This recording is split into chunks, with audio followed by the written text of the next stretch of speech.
What's up everyone, welcome back for another video on the Johnny Putah YouTube channel. So today's video is going to be mainly about my new pickup right here, which is a Smith & Wesson M&P 5-inch. Compare that to my carry gun, which is the 4-inch. I may compare these two recoil wise. So when I did get ported with the Monsoon Tactical Lucky 7s, obviously Cerakoted OD green,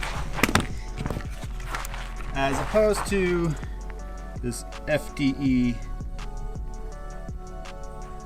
the FDE 5-inch.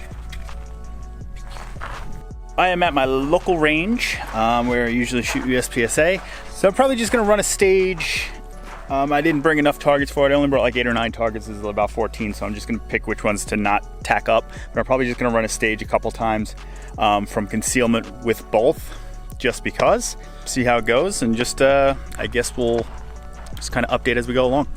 So if anyone's wondering holster wise, we have a tier 1 concealed MSP holster. It has the retention on the light. In my case, it is a TLR1. You can get it with the X300 and I forgot what else, but that's what we're going with.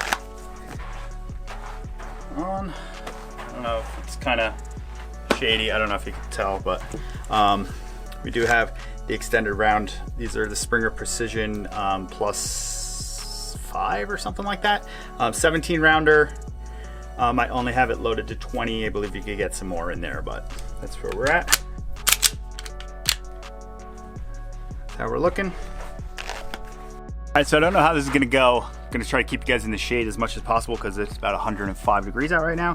Got my timer. This might fall and land on the floor at some point, so we're not too concerned about timing. Hook it up over here maybe. Not too concerned about the timing on this. It's more just like a go signal. 2 targets there, 1 there, 2 there, 2 all the way over there. You're not going to see them all, but like I said, trying to keep you in the shade so my camera doesn't overheat.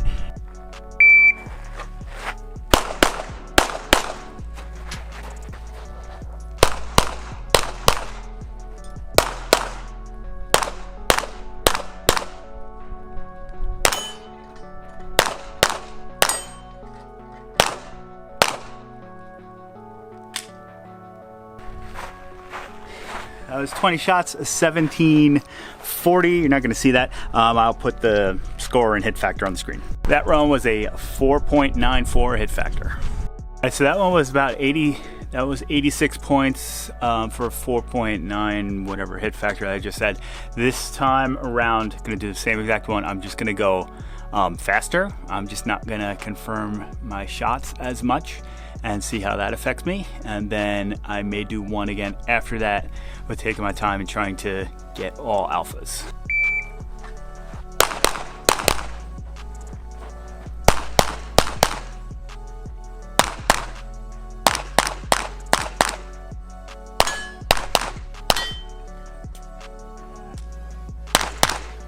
That was a 15-13. I'll tell you the score and the hit factor in a second. Kind of messed up that one myself because I didn't plan for a reload and I threw an extra shot to try to make one up. So it was my bad. So I actually added time. So I would say give me about a 14. Let's just take a second off of that reload. So even with taking that second off, just really sending them, not getting a good confirmation on my dot. Had a few mics on that one, so we did deduct a bunch of points. So we actually wound up with about 27 points, which is pretty bad. No, sorry, 37. I forgot the steals. I got the steals. So 37 divided by 14.13 is a 2.61 hit factor, which is significantly worse than my last one. So this one, gonna do this again, gonna slow down a little bit, make sure I get my A zones, and go from there.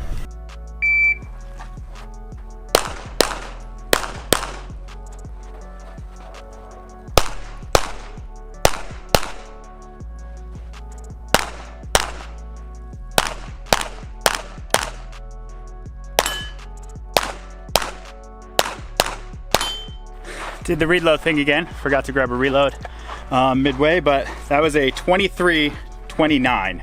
Let me go score this. All right, so I dropped 2 Charlies for a score of 96 with the 23.29 time. That puts me at a hit factor of 4.12. So that is 10 or 11 points. I think it was 10 points more than my first run. But my first run was quicker, and I think it was a 4.9 if I remember correctly. So going faster does help. So I guess it is finding that little bit of a balance in between the two. Obviously you have to make hits, but if I feel like if my faster run was didn't have so many mics, we would have been pretty decent, I think. I think I'm gonna do one more run, I guess at regular speed for myself. I don't think I wanna go full fast, but I gotta remember to throw a reload because I didn't fill my magazine all the way up. Just more practice.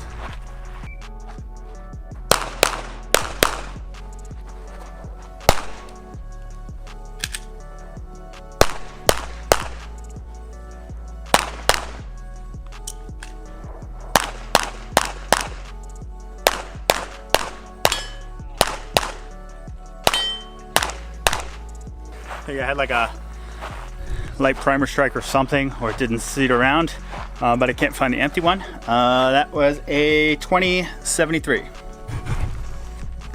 right, that was a 3.4 hit factor. Not the greatest. Had a light primer strike. I did find it. I don't know if we're gonna see that in there, but that was my round. Reload wasn't the greatest. Missed the steel a few times, but let's just get some shooting footage of this gun on the side to see the recoil. Then we're probably just gonna have some fun with my ported gun.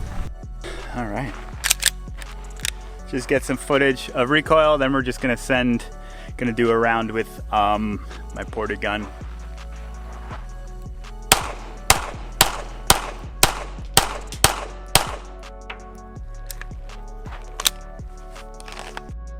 All right, now we're just gonna send one for fun. This is my carry gun. Looks kind of good with that color combo, not gonna lie.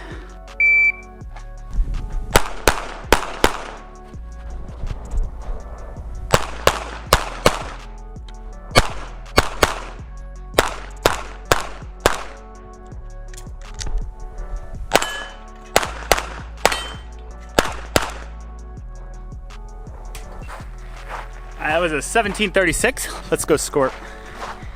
I will be right back. Hopefully my camera doesn't die by the time I'm back. 86 points, 17.36 seconds for a 4.95 hit factor. Not too bad. I think I may have beat my first score. I think I might do that one more time because that was pretty cool. For some reason I pasted them up, so I might as well shoot it again. Let's do it.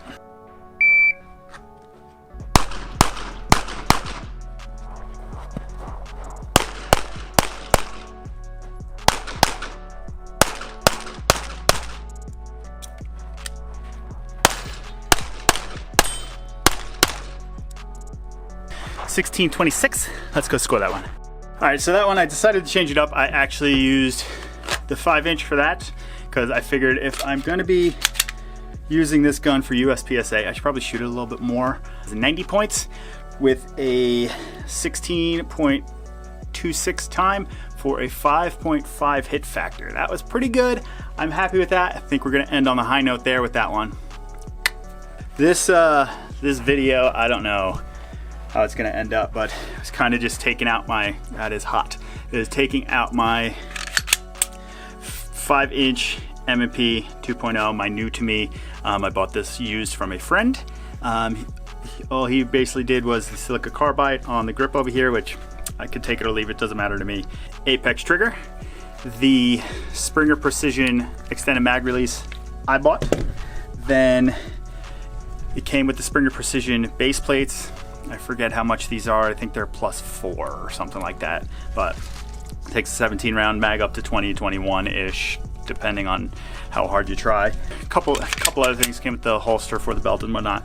Not a big deal. So otherwise, main thing, pretty good. I am pretty happy with my purchase. So I have been shooting my Staccato P in USPSA. So the Staccato P is a limited optics gun. The M&P 2.0 as it stands like this the M&P 2.0 as it stands like this is a carry optics gun. So if you're not familiar with the USPSA, if you take this gun, put a magwell on it, becomes limited optics. Kind of weird classifications or whatever, but I guess they kind of make it somewhat fair. Gun like this with the magwell and then the ports would put you in the open division, which you would be at a high, massive disadvantage for most people, especially someone like me, shooting in the open division, because it would put you with minor ammo. You will most likely be shooting with people that are scored major. So the difference between minor and major scoring, C zone is worth a little more points for major, and your deltas, your D zone, are worth more points with your major ammo compared to your minor. So you are at a disadvantage. I mean, unless you're really good and you hit all A zones, then it doesn't really matter, or if you're really, really fast. Try to move into a little bit better lighting. So the 2.0 right here, the compact, this is the 4-inch barrel. I do have videos, 1 or 2 videos on my channel about this gun, so if you're a little more interested in this gun, go check those out. I do not have a video yet since I have it ported, so stay tuned for that video. I have once again, it's the Monsoon Tactical Lucky 7 port. So far, pretty damn nice. The 5-inch, so far so good. I am liking this gun. The extended mag release helps a lot. The only thing I'm not crazy about with these guns, depending how I grip it, it is hard for me to get to the slide release. I know some people say it's just slide lock and not slide release. I use it as slide release also, sue me. Sometimes it's hard for me to articulate that, but sometimes it's fine depending on my grip. You don't always get the greatest grip, which probably comes with more practice, but I obviously need it. One last upgrade I'm considering is a different optic, like the 507 comp or something like that, just for the nice big window. It's not a big need, but I might do that. Also, this is the 407C, so it's just the dot. You can't add the circle. The 507 comp, you can add the circle. So kind of when you get a bad draw, I feel like if you have a little bit wider area, surface area, where you could see the ring around the dot, to help you find the dot a little bit faster, because I still have trouble with that all the time. There was a few on that target over there where I drew and then I took the shot and it was way left, which is something pretty common for me. I do aim left all the time, which is probably a grip problem. So sometimes I have to make sure I push harder with my support hand to like straighten it out to get it. But once again, that comes with repetition. So overall, the 5-inch M&P right here, pretty big fan of it. I'm glad I went to the 5-inch. It's more of a competition-esque. I am classified with limited optics. I'm a C-class shooter. I'm a little on the second higher half of C-class, but I'm C-class, and it still shows. I have a lot of work to do to bring that up, but I also just do this for fun. I'm not gonna be a professional shooter anytime soon, so it is fun just to progress myself. So I bought this because I kind of wanted to change it up from limited optics. It's fun to shoot, but for some reason I enjoy shooting the M&P, and then the second plus to that, well, I guess it's not really a plus, but the second reason to that is my carry gun is an M&P. So if I get a lot of rounds downrange with an M&P, I feel like that is good for myself. Just wanted to show the difference between them quick. 4.5 compact 4-inch, full size 5-inch, so obviously 1 inch longer. Pretty large, but not ridiculously large. Larger grip compared to that one, but this is like Glock 19 sizes. I guess would be like a 17 with a longer barrel, which whatever that number is, because Glock just has a bunch of numbers and I don't know. But there's your overhead comparison. This was like my initial like, hey, look at my new gun, watch me suck, as trying to shoot some USPSA stages. This is basically one of the stage layouts that we were gonna run this weekend, but it kind of got bad weathered out. So I just kind of came out, threw some targets up and shot it just for myself to get more rounds downrange, practice to not suck as much. I will do a more thorough video comparing that to the compact, which I guess the compact to like the 4.5-inch gun, or is it like 4.25, would be a better comparison, because this is pretty big, sticks out the bottom of my holster a little bit, but I'm not planning on carrying that ever. I carry my compact, like I said before, Glock 19 size. I will have a full video coming out on my M&P compact with the ports. If you're interested in that, stay tuned, hit the subscribe button so you don't miss that one. But like I said, maybe we'll have a full video coming out comparing that to my compact, or I might actually compare the new 5-inch M&P to my Staccato, which I guess would be a better comparison, but maybe not because trigger wise and stuff like that. But stay tuned. I'm gonna shut up now. Thank you for watching the video. Thank you if you made it this far. Thank you. Comment, M&P gang. If you want to support the channel in any way, use the Amazon links down below. Do get a little bit of a kickback from that. It'll probably be just like targets and stuff like that. Hit that subscribe button, share the video, like, comment, all that good stuff, and I will see you guys in the next one. Peace out. Stay strapped to get clapped.